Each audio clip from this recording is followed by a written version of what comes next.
Hello everyone. On April the 4th, very late at night, the Sun will be conjunct the North Node. And in this way, the Sun, which is your personal ego development, and the North Node, which is your chosen destiny, are going to join. And this is always an important moment in time because sometimes it is quite hard to somehow reconcile what you want to understand and learn and do on a personal level and what you want to achieve on a karmic level. But in this case, they will be together and it will be completely the same, one and the same. Here's the space time moment for London. As you can see, April the 4th, 23:10. So it's 10 past 11 London time. Scorpio is rising, and there are some important highlights in the chart. As you can see, Saturn is spot on the IC. Mars is in an applying conjunction with Saturn. This is what we call a blocking conjunction. And actually on the 8th of April, when the total solar eclipse will be exact, we will still have the blocking conjunction between Saturn and Mars. And Venus is anaretic. It is at the very, very end of Pisces, conjunct Neptune, which is also ruling Venus. So the two love energies, Venus, which is carnal love, and Neptune, which is universal love, are in a conjunction and also in a ruling position. Venus, of course, is elevated in Pisces, and also Neptune is in its own sign. So the two love planets are quite powerful, except for the fact that Venus is anaretic. So it is it's a stuck Venus. It doesn't know how to proceed, how to move forward. As you can see, the Sun is in an applying conjunction with Chiron. It will be exactly conjunct the solar eclipse. Mercury is turned retrograde and is nearing Aries, drastically altered outward circumstances. This is what we can learn and understand. Pallas Athena and Lilith, the asteroid Lilith, are both retrograde and are conjunct in the first house. So the revolt against injustice and the wise girl, the goddess of wisdom, are joining together still.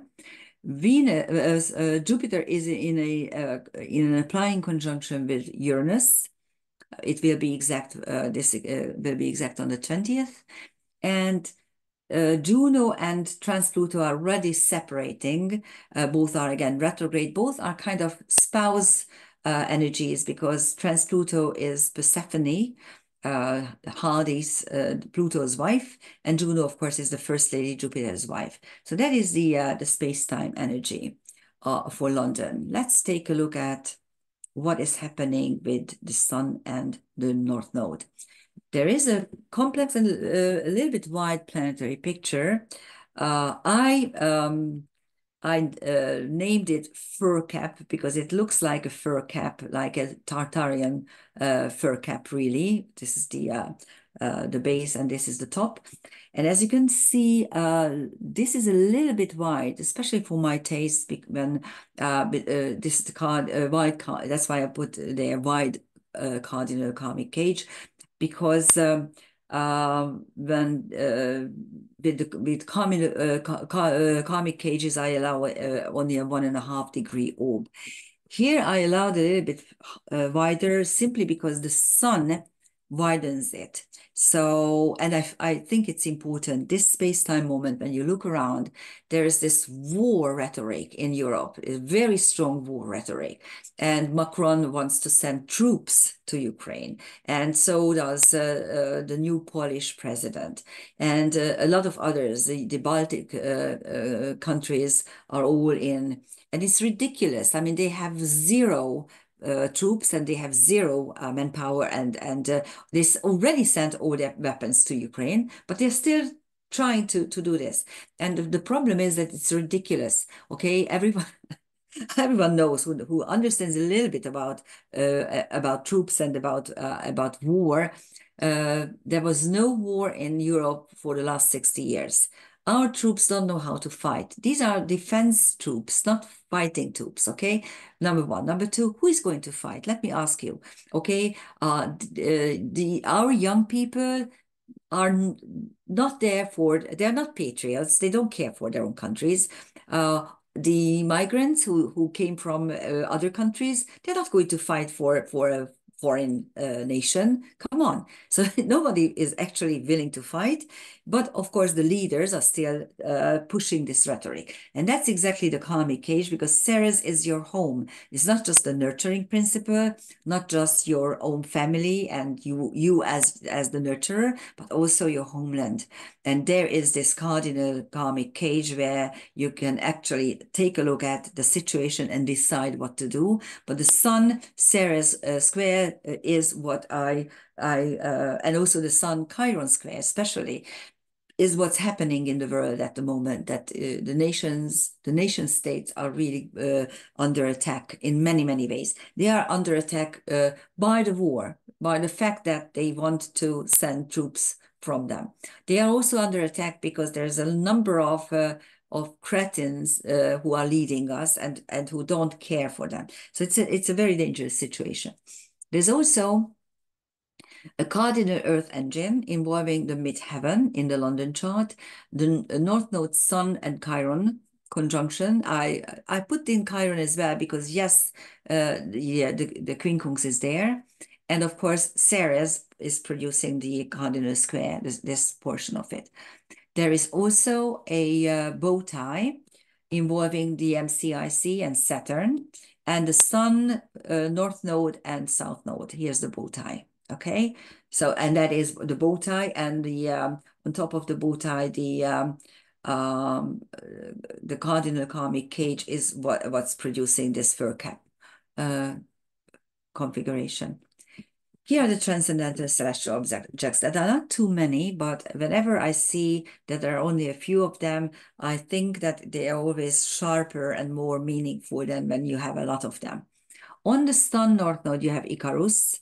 That's one of the hubris asteroids, when you do reckless things and you don't care for the consequences. That's exactly what you see in the world. And Alpheratz, which is Alpha Andromeda, and this is a second healing place for suicide victims. Either the one of the rehabilitation centers when you survived your soul survived the horrible deed that you simply destroyed yourself. And then the next step is to learn to move freely again. Or the ones who didn't actually commit suicide per se, they simply led reckless lives here on Earth, and they destroyed not in one session, but slowly and step by step their physical body, either by drugs or alcohol or reckless lives. And that those are taken to Alpheratz, and that's their rehabilitation center.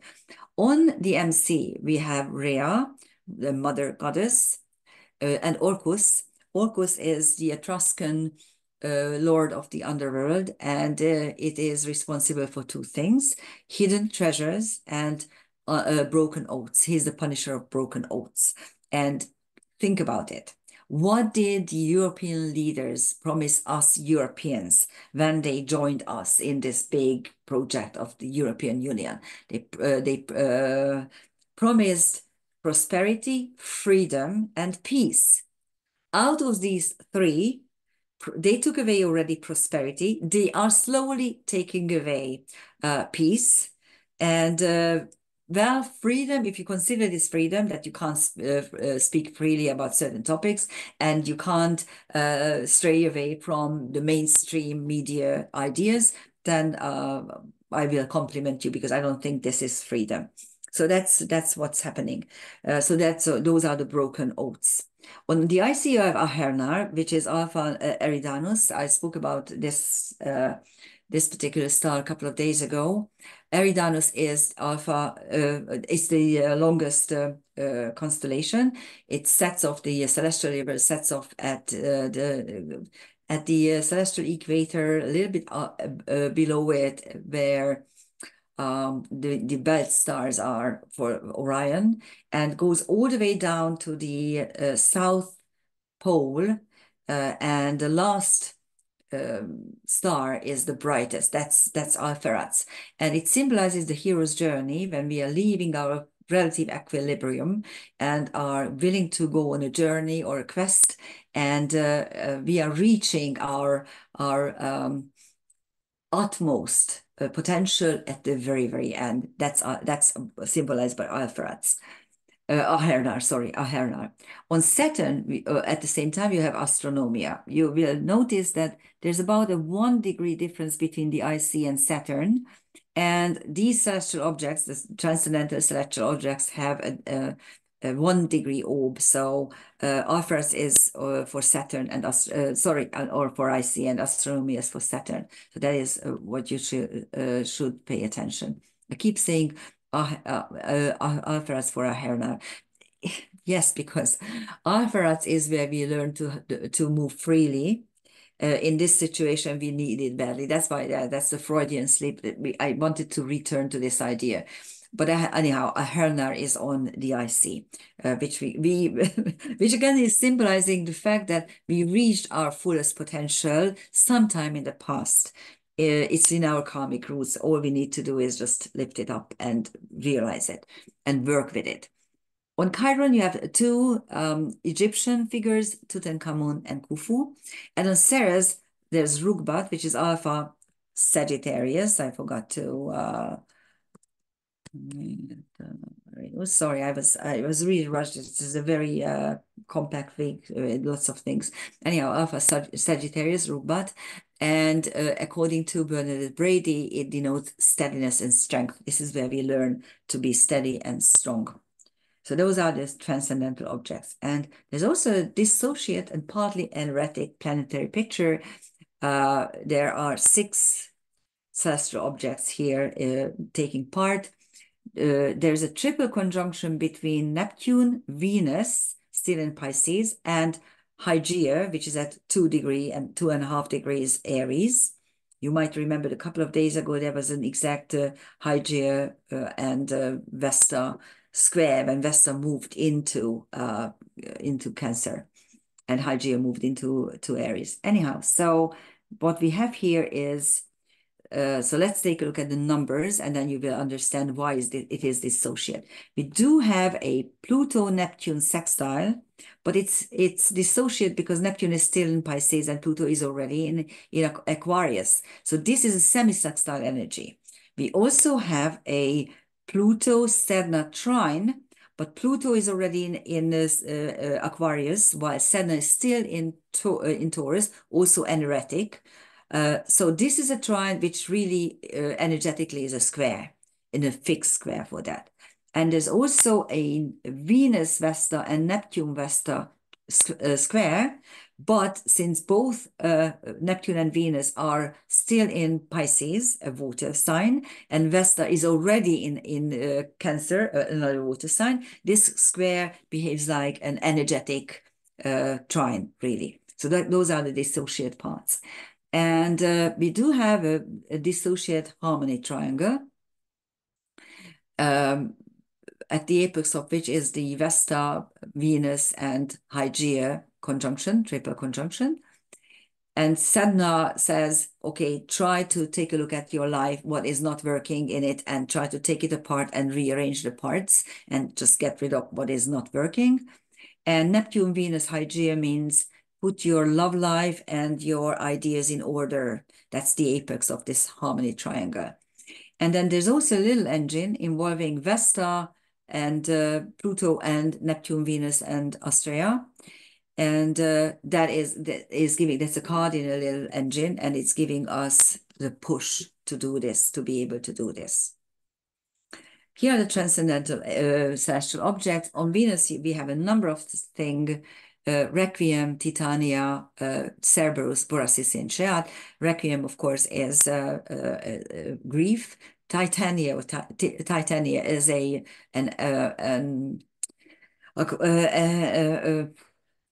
sorry, my mind froze. It is an Atlantean asteroid, so Atlantean knowledge. Cerberus is the dog of the three-headed dog of the underworld, keeping a treasure, keeping secrets. Borasisi is a tyrant centaur, and Sheat is the #1 healing place for suicide victims. So that's on Venus. On Neptune, you have Orpheus, who is trying to go down to the underworld to rescue his wife. He's unable to. But Pluto is on Altair, which is Alpha Aquila, which actually is linked to the story or the myth of Orpheus, because Orpheus takes the figure of an eagle to try to go down to the underworld. So that's there's a link. But Aquila, eagle, is also linked to Zeus, who is taking Ganymede up to the Mount Olympus in the form of an eagle.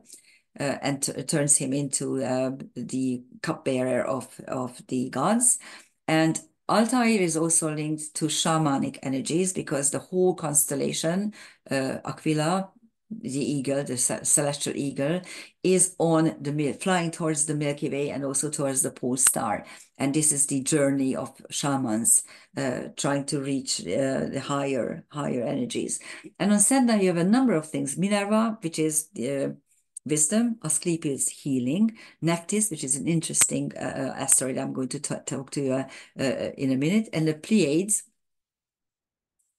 sorry, another mistake. Pleiades, which is the home of the celestial goddess. Of course, Venus, Vesta is still on chaos.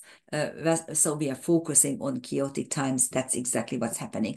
And Nephthys, she is one of the Theban quadruplets: Osiris, Isis, Nephthys, and Seth. She's the wife of Seth. And Nephthys in Karmic astrology denotes the wife, the consort, the lover of the mafioso, someone who is a mafia man, someone who is not a good person, but I love him, so I'm standing behind him and helping him. So that's the Nephthys energy. Okay, there's still one more. There's a mutable water engine which is dissolved, actually. As you can see, we have the Uranus is actually on the ascendant, and if you take a look, it's a very curious pattern, because yes, you have a mutable water engine involving involving Pallas Athena, Lilith, Weisger, and Revolt Against Injustice, Square Mars, of course, the will, and Astrea, karma breaking. So that is the mutable water engine. And there's also dissolved opposition, but the dissolution comes with a quintile and a tridecile from Mars. So Mars is actually linking the two configurations. And quintile denotes ingenuousness, and tridecile denotes ingenuousness that comes through altered states of consciousness. Which could be meditation, but could also equally be some kind of alcohol or drug usage, some kind of substance that helps you to reach the higher realms. And here are the transcendental objects for this particular configuration pattern. On the Lilith Pallas Athena, you have Erato, a muse, and Antares, which is Alpha Scorpio, which is the heart of the Scorpio. Antares is a very prominent star. It is both on the ecliptic and on the Milky Way, linking the pathway of the hero with the pathway of the gods. It's also one of the Persian royal stars, and also one of the pillars of the Milky Way. And in esoteric lore, it denotes the place where the morphogenetic codes of the universe are being kept, which means that this is a place where you can create anything and everything. So it's a very prominent thing. On the ascendant, you have Fantasia, fantasy, and hypnos, dream. On the descendant, Uranus conjunction, you have Panacea, universal healer or universal remedy. This is what we need to stop this war. Clotho, who is the very first of the fates, who is creating the threads of your life. And Tantalus, which means horrible pain and suffering, and also eternal suffering. And on the descendant, we don't really like this, but what can we do? On Mars, you have Aphrodite and Circe, two strong women. One is a beauty queen and the other one is a sorceress. And on Astrea, you have Hannibal, one of the military leaders, and Mepsuta, which is Epsilon Gemini, which is the which is the knee of the celestial, I think of the knee of Castor, and you know, the word, you know, the saying to bend the knee, whether or not we can bend the knee, we learn to bend the knee and also keep our integrity, and how to bend the knee while keeping our integrity. That's Mapsuta. So that's it, the Sun North Node conjunction.